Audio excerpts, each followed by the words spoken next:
half ago, and now he's trashing the administration for the war. Definitely it's going to hurt him. I mean, that kind of a statement, especially among hardcore Democrats, is going to hurt him. Okay, no fireworks there. Let's move on to the Bush trip. Of course, he's over now in Bangkok, Thailand, getting ready to go and leave there to Malaysia. What do you think about this trip? He's trying to drum up support, but on the other hand, a lot of countries are basically saying, hey, look, he's talking more and focusing more on terrorism than anything else. What are your views on that? I think that George Bush is an obsessive compulsive regarding the whole terrorist issue.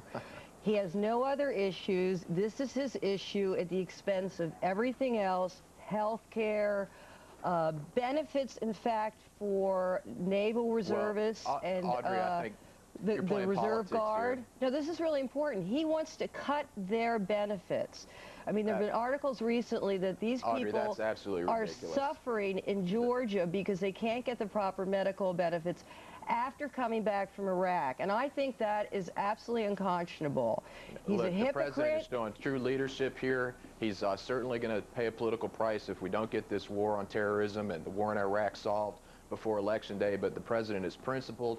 He's putting the foreign policy issue up front as it should be, because we can't afford another September 11th where 3,000 plus people died, not to mention the economic ramifications of that day.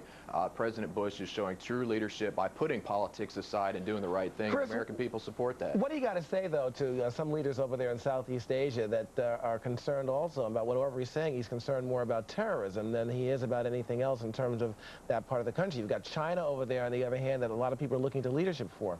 Well, this is a war on terrorism. The war in Iraq and getting rid of Saddam Hussein is a preeminent portion of that. Certainly getting rid of Osama bin Laden and the rest of the terrorist cells that have infiltrated the world population is very important. We need to understand the hate that those people have for us and address it accordingly.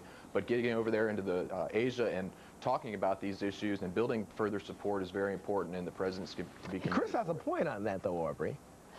There's a lot of concern. We've got cells over there, and the president wants to hammer away at this. Right. Why do you think he's wrong? Why do you think he's obsessive-compulsive? I think those are harsh words. I think that there's more to... Yeah, it is, but it's accurate. There's much more to foreign policy than terrorism. There has to be. I mean, if you look at the rest of the nations throughout the world, they are not supporting us, because it's the one they certainly message. supported the UN resolution that just came up last week. They supported the 14 violations of UN resolutions that Saddam Hussein had accumulated over the last 14 years. The fact that the French chose not to side with us is pretty much a moot point. You know, they don't know too much about defense in the first place, and President Bush has built a great coalition, and we're going to continue this effort. It's the right thing to do, and it shows great political leadership that he's putting the politics aside in order to just do the right thing. Well, first of all, he's not putting the politics aside. I mean, that resolution was completely empty. It was a symbolic victory for the administration, but it was completely empty. It came with no